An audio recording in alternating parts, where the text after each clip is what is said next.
اور وہ اپنے خیالات کا اظہار کریں گے۔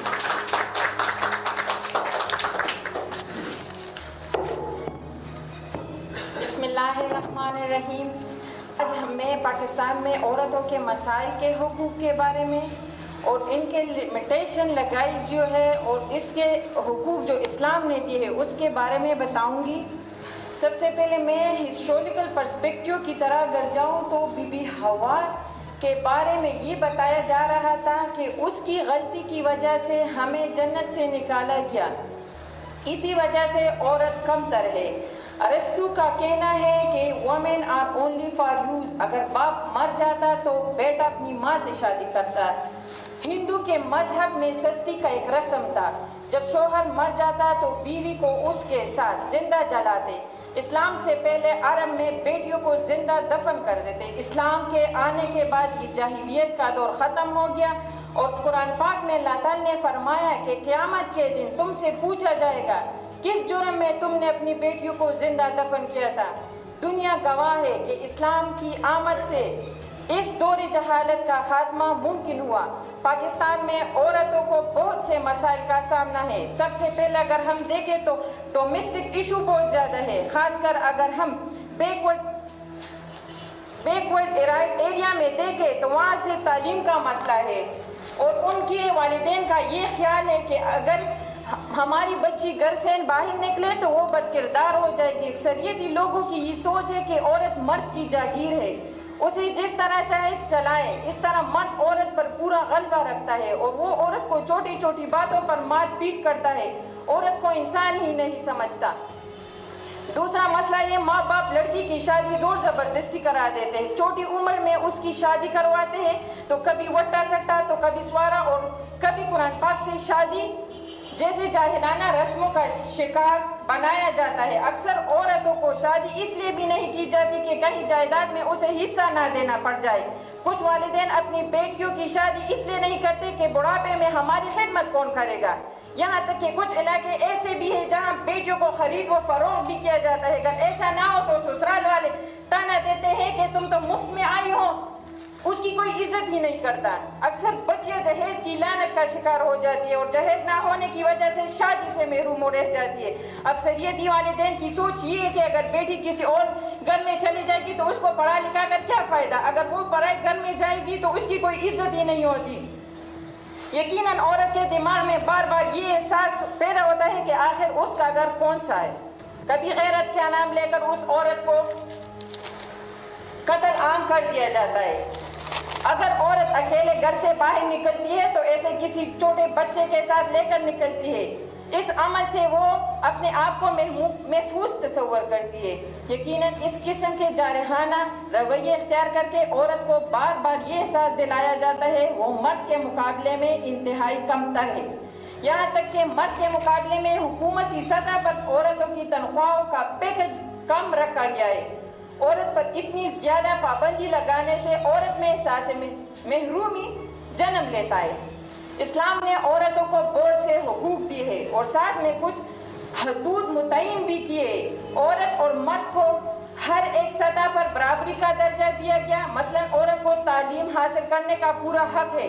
حضور پاک صلی اللہ علیہ وآلہ وسلم عورتوں کو خود درس دیا کرتے تھے۔ اسلام نے مرد اور عورت کو ایک ہی عزت کا درجہ دیا ہے۔ حضور پاک صلی اللہ علیہ وآلہ وسلم اپنی بیویوں اور بیٹیوں کی عزت کیا کرتے تھے، ان کے ساتھ گھر کا کام کرتے تھے۔ جب حضرت فاطمہ رضی اللہ تعالیٰ عنہ آپ صلی اللہ علیہ وسلم کی خدمت میں حاضر ہوا کرتی، آپ صلی اللہ علیہ وآلہ وسلم اٹھ کر کھڑے ہو جاتے۔ اسلام نے عورتوں کو شادی کا حق دیا ہے اور اپنی پسند سے شادی کر سکتی ہے۔ حضرت فاطمہ رضی اللہ تعالیٰ عنہ کے لیے جب حضرت علی کا رشتہ آئے تو آپ صلی اللہ علیہ وسلم نے حضرت فاطمہ رضی اللہ تعالیٰ عنہ سے اس کی رضامندی پوچھی تھی۔ اسی طرح اسلام عورت کو وراثت میں بھی حصہ لینے کا حق دیتا ہے۔ اگر بیٹی چاہے تو اپنی مرضی سے حق معاف کر سکتی ہے ورنہ بالکل نہیں۔ اسلام نے عورت کو گواہی اور شہادت کا بھی حق دیا ہے۔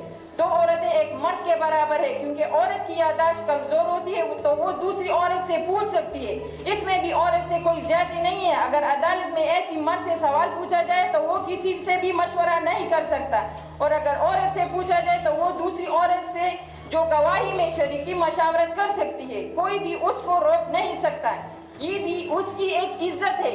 اسلام نے عورت کو حق مہر کا حق دیا ہے اور شوہر پر لازم کر دیا کہ جب بھی عورت حق مہر مانگے اسے اس کا حق دیا جائے گا. عورت کو خلا لینے کا حق حاصل ہے. اگر عورت اپنی شادی سے خوش نہیں ہے اور شوہر اس پر ظلم و زیادتی کر دے, اسے مارتا پیٹتا ہے, تو عورت کو خلا لینے کا حق حاصل ہے. اسلام میں مرد اور عورت کو سزا بھی برابری کی سطح پر ملی ہے, لیکن اس میں کچھ حدود رکھیے. مثلا عورت کی تلاشی, عورت کی گرفتاری فیمیل کانسٹیبل ہی کر سکتی ہے. جب تک عورت پر ظلم ثابت نہ ہو, کسی بھی قسم کی انویسٹیگیشن کے لیے اسے سورج نکلنے سے پہلے اور سورج غروب ہونے کے بعد تانے میں انویسٹیگیشن کے لیے نہیں روکا جا سکتا. عورت کاروبار کر سکتی ہے کیونکہ حضرت خدیجہ رضی اللہ تعالیٰ عنہ خود تاجر تھی. عورت کو آزادی اور زندگی گزارنے کا حق ہے. اس طرح اسلام نے عورتوں کو حدود میں بھی ان کے فائدے کے لیے ان کو رکھا ہے. مثلا اگر آپ گھر سے باہر نکلو تو حجاب پہن کر نکلو, اس کی وجہ کوئی غیر مرد آپ کو نہیں دیکھ سکے گا. اس طرح ہراسمنٹ کے کیسز بھی بہت کم ہوں گے. عورت کے تحفظ کے لیے زنا سے روکا گیا ہے. زناکاری پر 100 کوڑے مرد و خواتین کو لگانے کا حق ہے. حدیث شریف ہے, مرد اور عورتیں اپنی نگاہیں نیچے رکھیں. اگر ہم دیکھیں تو عورت قوم کی ایک مضبوط ستون ہے. ایک پڑھی لکھی ماں پورے خاندان کو پڑھا لکھا سکتی ہے. گھر کے کاموں کے ساتھ ساتھ وہ باہر کا کام بھی کر سکتی ہے. اگر ہم ارد گرد دیکھیں تو ایک عورت جاب بھی کر سکتی ہے, گھر کا کام بھی کر سکتی ہے, بچے پیدا کرتی ہے, اور وہ اتنی کمزور نہیں ہے کہ وہ مرد کے مقابلے میں زیادہ کام نہیں کر سکتی, وہ کر سکتی ہے. فیمنزم کی وجہ سے آج کل کے عورتوں نے بہت کچھ کیا. آج کل کے جدید دور میں ڈاکٹرز, انجینئر, پائلٹس, وکیل, ججز, ٹیچر, صحافی, بینکر, سرکاری افسر, سوشل سیکٹر وغیرہ میں عورتوں کا کردار انتہائی اہم ہے. خدا نہ اپنی بیٹیوں کو پڑھائے, ان کی جہیز دینے کی بجائے ان کو تعلیم دے, ان پر اعتماد کرے اور اپنے حق سے محروم نہ کرے جو اسلام نے ان کو دیے. یقیناً ہمارا معاشرہ عورت کو عزت کی نگاہ سے دیکھے تو عورت گھر سے باہر نکل کر ہر کام کر سکتی. اس لیے ہمارے معاشرے کو عورت میں خود اعتمادی کو پیدا کرنے کے لیے ماحول بہتر کرنا ہوگا, اور خصوصاً ان لوگوں کو جو اپنی عورتوں کو گھر سے باہر نہیں نکلنے دیتے اور غیر عورتوں سے خود تعلقات رکھتے, ان افعال کو ترک کرنا ہوگا. کیونکہ جب تک کوئی مرد عورت کو احترام کی نگاہ سے نہیں دیکھے گا, اس کی اپنی بیوی, بیٹیاں اور بہنیں محفوظ نہیں رہ سکے گی. Thank you.